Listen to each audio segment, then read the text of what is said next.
Thank you everybody for coming out to this special event of Goonies. And we have special guests Mark Marshall and Sandy Gupin, which you were the stunt stand-in for Carrie. Stunt double, right. Stunt double. Not just stand-in, you were stunt double. Yes. So anytime she was doing something exciting, it was you. Yes, I got to do it every time she was doing something exciting. I got to do it, but she got to do it a couple of times also. She has to, but the waterfall coming down the water slide, that was me. All right. So I was like trying to watch that specifically extra this time. I'm like, wait a minute, can I tell? No, I could not. Mark, what was your duties on this film? Well, I had a dual role. I was Steven Spielberg's personal assistant during the shoot, and I doubled for Chunk. You doubled for Chunk? No, not really. I was actually much thinner back then. Yeah, I had joined Amblin in 1984 and was assigned to Steven's office, and Steven directed second unit on the film. So not only did I go to Astoria on vacation, and then they put me to work, but then when we came back, I was with Steven every day on stage 15 and 16. Oh, wow. Wow, that's nice. One thing that I always really love about doing events like this is being able to watch these classic videos, because we all rented them on VHS, or now that's old DVDs for the rest of you guys. And then to see it on the big screen where maybe it's been decades since we saw it on the big screen, and getting that chance, how was it like seeing everything in such detail on the big screen tonight? Well, it's amazing because I haven't seen it in 10 years. I saw it at the 30th anniversary weekend up in Astoria with 12,000 other people. And it was... So there was like a couple more people than tonight? Yeah, just a few. Okay. But we screened it outdoors at Warren Field where Carrie did the Victory Pyramid, because they were getting ready to tear it down and put in a hospital parking lot. So, but I, didn't notice the detail tonight. I saw so many things that I had never seen before, or dialogue that I hadn't heard before. And it just added to the enjoyment. I mean, it was just like discovering it all over again. There was definitely something when you see a movie on the big screen, there's more detail. And you can spot out more things than you can from your TV, but also there's so much in-depth detail to this film. Yeah. Even just regular backgrounds were crammed full of tiny little bits that you don't normally see, but then on the big screen you're like, what is that on that little side card? What is this? What is this? There's a lot more in discovery of watching it on the big screen. Agreed. And one of Donner's genius moves on this film, the director's moves, was to have the kids be real kids and have their dialogue overlap. And they were improvising a lot of things, so that it sounded so real. But that was Dick Donner's watchword, was verisimilitude, or truth. He wanted those kids to believe that they were actually on a quest for pirate treasure, and I think in the end they did believe it. They were definitely hyper the entire time, that's for sure. Yeah, and Sandy can attest to that. Sandy, what were your thoughts about seeing Goonies on the big screen again? How long has that been for you? It's been a while since I've seen it. I've watched it on television several times, but watching it on the big screen, it's totally different. You see things that you didn't see on television, and like I said, the water slide, jumping off the pirate ship, which I did also. There's the wishing well, which was not in there. We shot second unit on that, and when they're in the wishing well, Carrie gets attacked by leeches, and this scene was cut out. We spent the whole second unit 3 days trying to do it, and they used me, they didn't use Carrie. And they had me standing, so they were shooting me from my waist down. And I got to tell you, they come in and they go, okay, now we've got real leeches, they're homegrown, they're not gonna hurt you. I'm going, oh yeah, right. And Stephen was actually directing the second unit. And so I'm looking like this, because I didn't want to see what they were doing on my bare legs. And they kept trying to put these leeches on my legs, and they kept falling off. The leeches didn't like you. They didn't like me. I don't taste good. So and Stephen looked at me and he said, "You'd rather be rolling a car, wouldn't you?" And I went, "Any day." And then they finally brought in rubber leeches and put the rubber leeches down on my legs, and they shot it, and then we never used it. Those rubber leeches, putting real leeches out of work there, people. That's just showbiz for you. Now, there was one scene that what I know was cut out beyond the wishing well, and that was the octopus. And the octopus just got cut out, but they do mention it in the very last bit where they're like, oh, and the octopus got me, and you think, what octopus? And that's because those scenes were cut out. Do you guys have any information on the infamous octopus scenes? That was another thing that was cut out. Yeah. Well, unfortunately, the octopus just didn't look right. The Bermans didn't have a whole lot of time to get it ready. And so it was, I think Dick saw the dailies and said, doesn't pass the test. So they went in and just cut it. And it was really slowing down the film too. I mean, it was just, he wanted to get them on the pirate ship and get to the end. Yeah, so but it is in the television version, I think. There is a version that has the octopus scene in it. I have never seen an octopus version, so I'm very, very It's probably on the intrigued. internet somewhere. That darn internet, yeah, it's got everything. Yeah. We're at an anniversary year for Goonies as well. 40th 40th year. 40 years. Wow. So if you saw it in the theater, you're old. Like, Yeah. I was gonna say, yeah, like if you need Advil every night, that's the reason. It's you're at that point. 40th anniversary, and Goonies still holds up. It's still a strong movie. Well, in fact, it's only grown in popularity and it's beloved now. And I think that's because, well, first of all, because of the timeless themes of love and friendship and sacrifice, but also that God, I'm losing my train of thought here. Kids who saw it in the theater in the 80s grew up, got married, had kids, and they were sharing it with their kids. And I think that's just going to keep going on through the generations. It's almost like a rite of passage. It's definitely a fun film, and having watched it dozens and dozens and dozens of times, it's still fun. The film is just fun. The everything's a little wild and goes really quickly, but you don't mind because it's so much fun. Yeah. And that's really, after watching it again tonight, that's what I kind of drew from it. It's like, man, I love Goonies. It's just fun. You have a fun time. Sandy can attest to this, but one of Donner's lines or his directing styles on the film was, cut 10 minutes out, go faster. And so I think that's why it just moves at They are at a very quick pace to everything. There's not a slow beat in the film. I agree.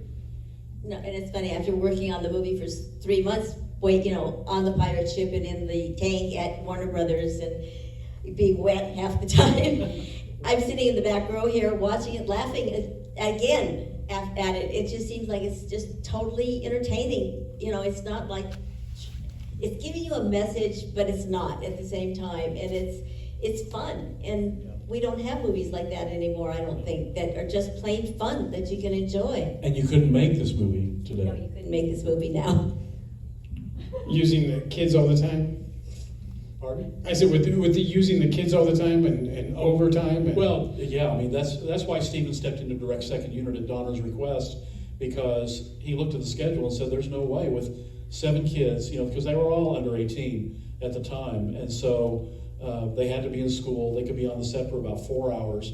They had to have an hour of recreation and lunch, and they were in every scene. So it just made sense to bring a second unit director in. And they actually were, the kids would be on stage 16 on the pirate ship. Stephen would need them on stage 15 in the wishing well. So they would have to get wet and shoot their scenes in the wishing well, and they'd have to dry off, change clothes, go back on the pirate ship.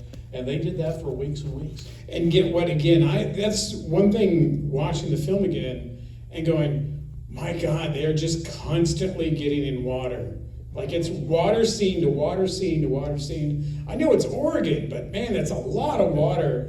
And even going through the waterfall in the wishing well, he's just standing there in the water. I'm like, maybe I'm just so old now. I'd be like, how can I get around the water and not get wet? And these kids are just like, I'm just going to get wet again. This is my 8th time today. I'm going to jump in some water. Well, that was a Spielberg scene. So Stephen, had the water falling down. It looks great, but what kid would just stand there in cold water for that long? It wasn't cold. It wasn't cold. So all the water was heated. The water was heated, and we also, I think all of us had wetsuits on. I know all the stunt doubles did, and I think all the actors did too. As much as a wetsuit could do, good it could do, because if you take a look at what Carrie's wearing, she's wearing a little short skirt and no sleeves, little short sleeves on the blouse. So guess what happened to the wetsuit? The neck got cut out, the sleeves got cut off, the legs got cut off. The boys did wear well because they had, long sleeves and they got to wear their full wetsuit. But the girls kind of didn't. So, but Carrie the was one such a was warm sport. enough. She was a good sport. She really was. You So were too. working with these kids at 40 years ago and watching their careers go through life, Key, for one point, he basically stopped working, and now he's a superstar. He did Everywhere, Everything at Once, and I worked with those directors on a photo shoot, and I hadn't watched the movie. And I'm like, did you see that? I'm like, no, but you're paying me, so I will go buy it. And it was really great. But it's so great to see him be a leading man again, where he was comedic relief and disappeared for quite some time. But then Sean Astin has never stopped working since the Goonies. No, and that was, Goonies was Sean's first feature. He did a television movie with his mom when he was, I think, 9 or 10. But Goonies was his first feature film, and he was truly the leader of the group. When he auditioned, I'll just tell the story quickly.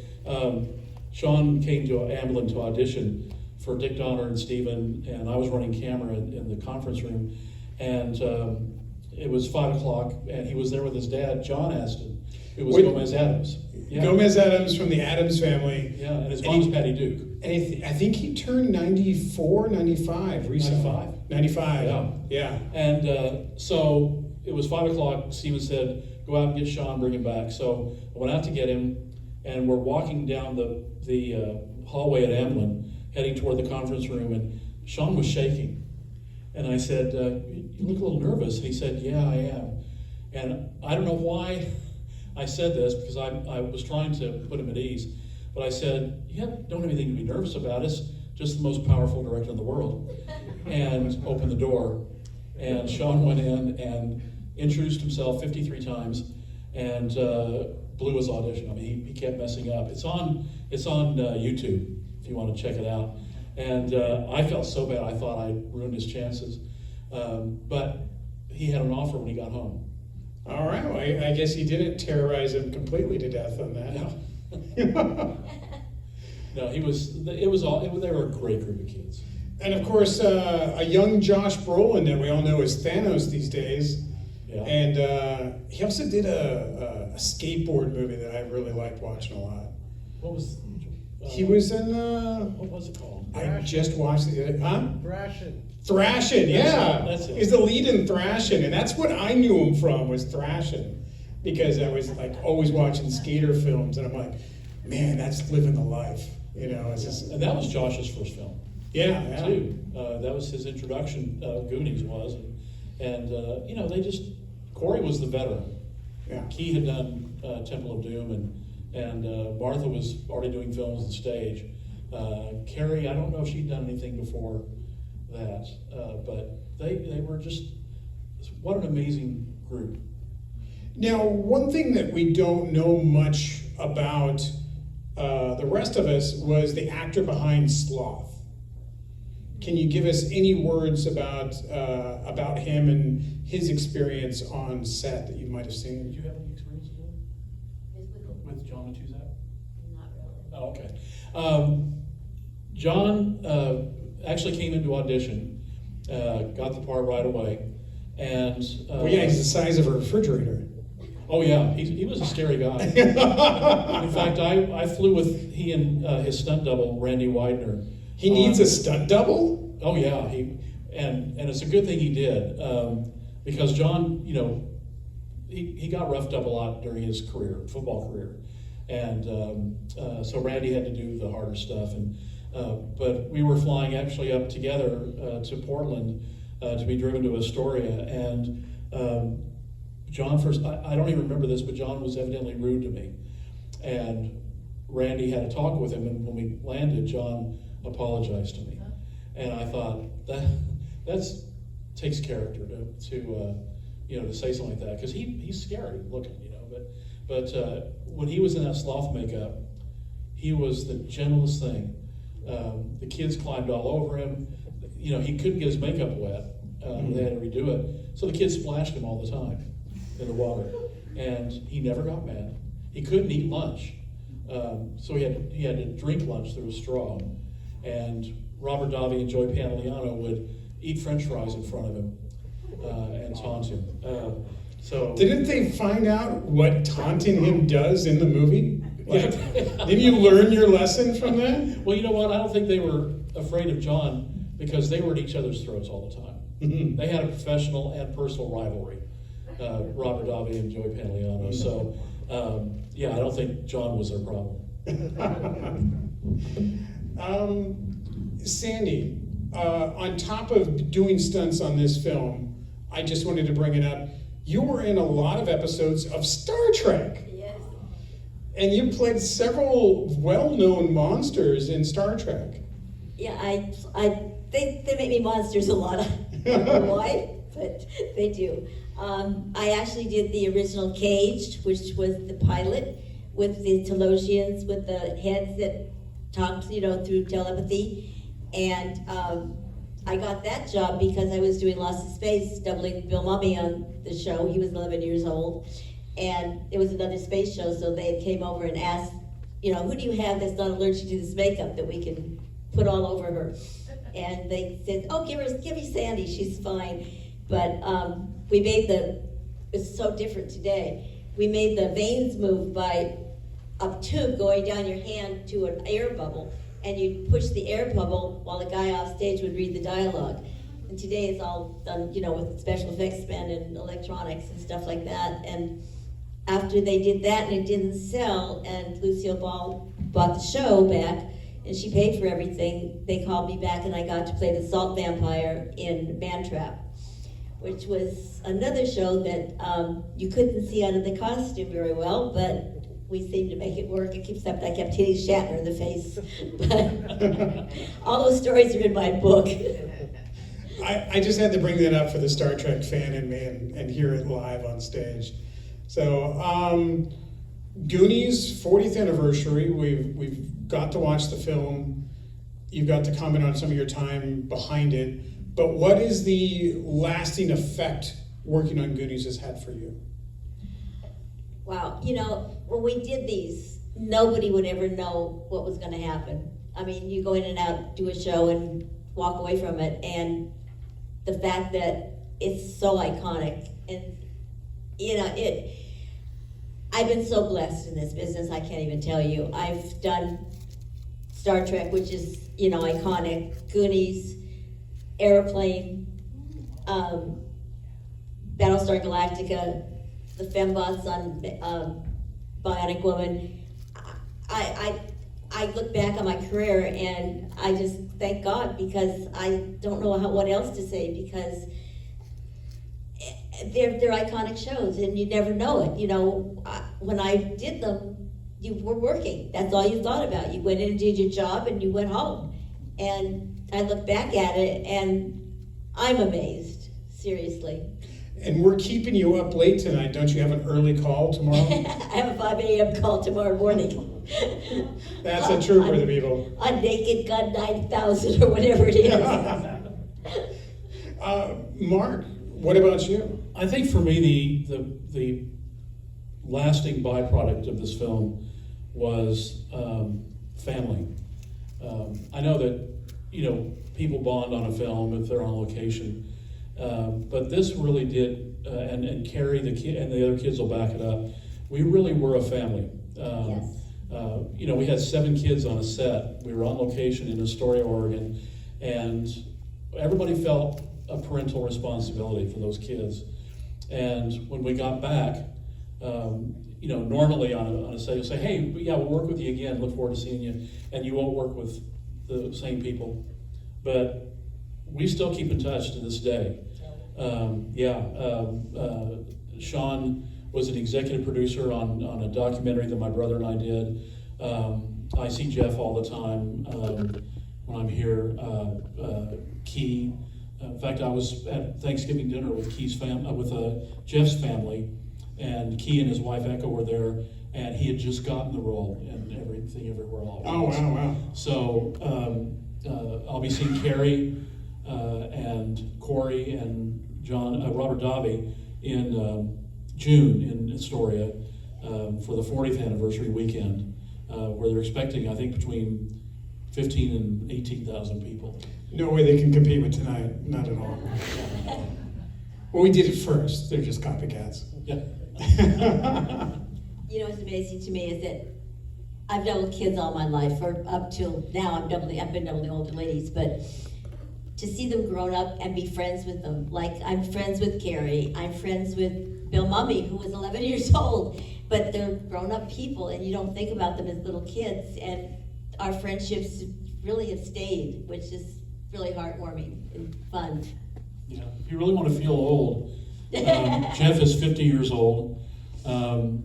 Corey, Key, and Sean are 53 or 54. Yeah, and, we're all the same age now. Yeah, and Carrie's almost 60. I mean, Let's not go there. We'll find out how old we really are. Yeah, I just have to remind myself that once in a while. It's interesting watching these films and going, that's how old I was. Oh my. How did they get older and we stayed the same? Yeah. What would you like to tell people going into the industry with your guys' background on your positions? Would you give somebody just a little bit of advice? I'm sorry. What would you want to? Advice for people getting in the industry? Well, you know, there's a lot of places in our industry that I think a lot of people don't know about.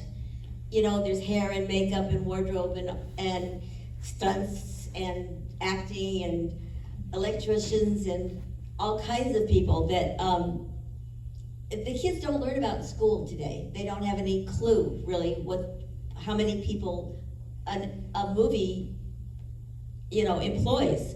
And What's the I difference think between a grip and a harder baseball? today to get in our industry than it ever was. Yeah.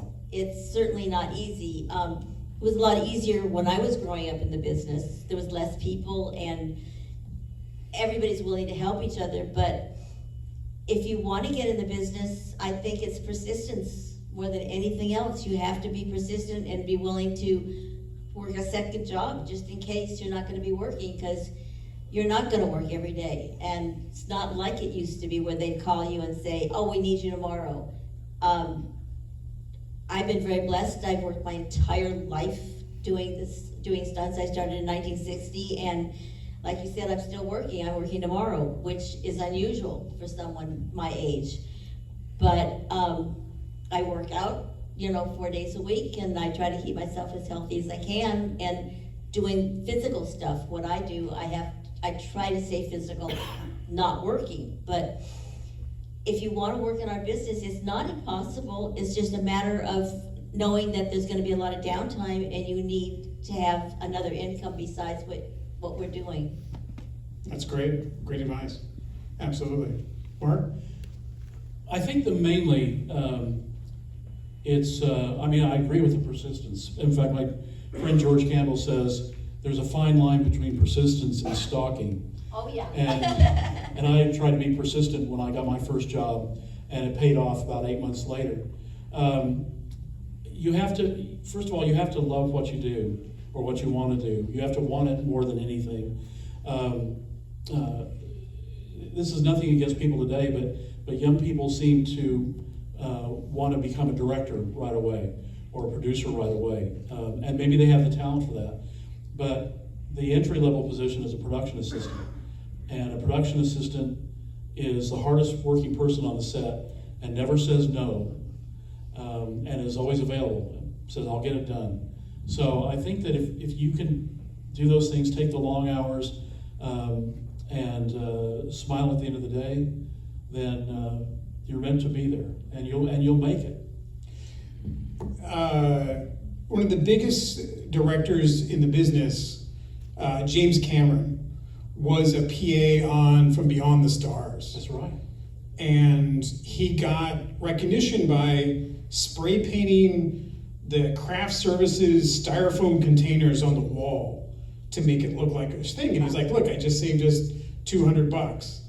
And they're like, okay, you're gonna work again. And he did. And it's from doing small stuff early on, Yeah. and just keep really going at that horse, so. Absolutely. Think outside the box, but it's important to say, never say no. Never say die. Never say die, absolutely. You know, okay, I'll tell you a story I used to, I'm a stunt lady, yes I am, but I started out doing, as a dancer, and doing background work. And I worked up from my background work to doing stunts and listening to, what was going on. And after that, I started coordinating. And then after that, I did a show called Mrs. Columbo with Kate Mulgrew. And I got to direct second unit. Universal bought me my director's card. So I have literally started at the bottom and worked my way all the way up to being a director. That's great. So it can be done. There we go. Now, the question everybody here wants to know, I want to know, did you get any Goonies gold? Did you get any doubloons? Any of the rich stuff? No, nobody. Well, I'm sure some people did take some things, but The cast is all set. They have Goonies gold at home. they have. I think they have a few things, but Eric Nelson, who was our prop master, we had too much respect for him to try to sneak anything off. Now, do I regret it? Yes, absolutely. Today I would do it in a heartbeat. But that's, I do know, and I can't say who it is, but I know someone who has one of the original maps. Oh, that's nice. Yeah. Well, I know Sean lost his. His mom cleaned out the attic and threw it away. Yeah, she cleaned his room, and I'd seen his room, believe me. But yeah, she threw it away, and that thing today would be worth probably $200,000. Oh, jeez. You think you're mad when mom throws out, your toys or something, but what happens when she threw out the Goonies map?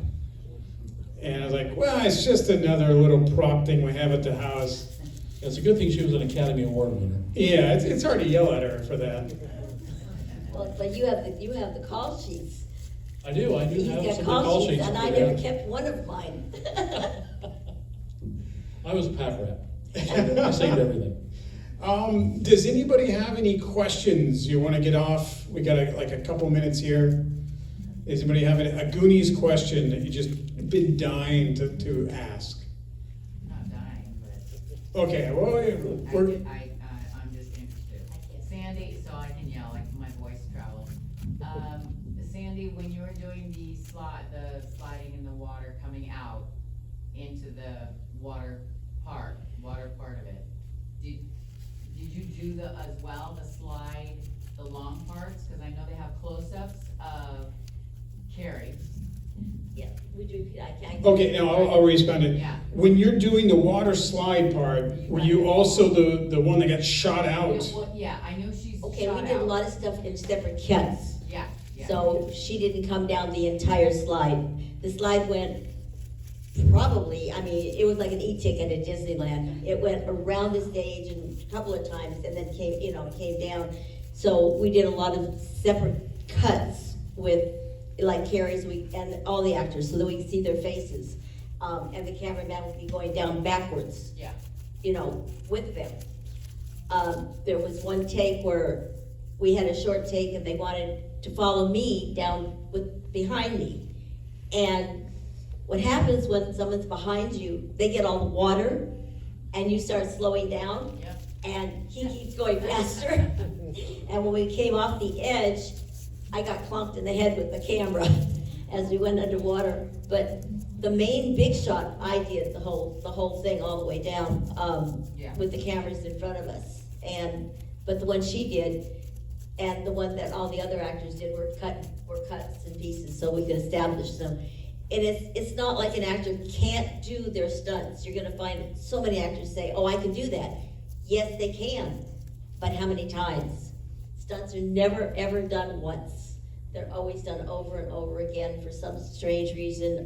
Dialogue could be screwed up, or they want a different camera angle or something, but it's not that they can't do their own stunts, it's just they can't do them over and over again without getting hurt. When the camera hit you, was the camera okay? The camera was fine. Okay. My head hurt though. That's all that matters. The camera was It's one okay. of those big cameras. Also tonight we are shooting some documentary footage for the people that are revamping the Goonies house. Yes. A couple named Bayman and Liz Zachary.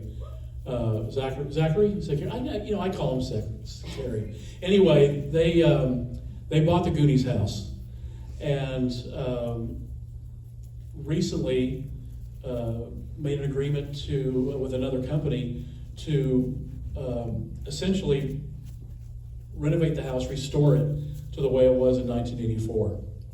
So, and it will be open to fans who visit Astoria. So, if you go up in June or after, you'll be able to see the Goonies house the way it looked in 1984, down to the fabric on the couches. And unlike the attic, which was actually shot on stage 19 at Warner Brothers, the attic at the real house will look like it did in the movie. That's going to be some heavy prop work to make sure you get that exact 1984 board game shoved under the couch cushion and that kind of thing. Yeah, the potato chips on the floor, and Yeah. of course the statue of David with the correct anatomical thing. Bayman and Liz are actually here tonight. Are you guys here? Where are you? All right. Hey, you guys. There they are. So if you guys have got some questions about that upcoming documentary or the revision of the Goonies house, go ask them some questions. And for you guys, thank you so much for being part of this event tonight. It was our pleasure. Thank you so much. How can people find you on the social media channels? If you go to sandragimpel.com, you can go to my website. You can also go, I'm on Facebook, and Instagram. my book is out there, and I've got pictures that I can sign for you. And the book has all the backstories, what goes on on the shows that I've worked on, and not only on Goonies, but on several other shows that I've been on. Are you on Instagram too? Sorry? Are you on Instagram? Yes, I'm on Instagram. I forgot about that one. I couldn't afford a website, so but I'm on Facebook, and the book that I wrote, Goonies, Droids, and Killer Whales, has its own Facebook page as well, and then I'm on Instagram too. All right, and I'm Scott Ziller. You can find me on all those social medias under Scott Ziller, and we also have the QR code there for Movie Busters, which we have an Instagram, a website, and of course, a Facebook page for that as well. We love doing these events at the Frida. Thank you so much for hosting us again tonight, and stay tuned for our next adventure here in film. And thanks for sticking around. Thank you. Thank you guys.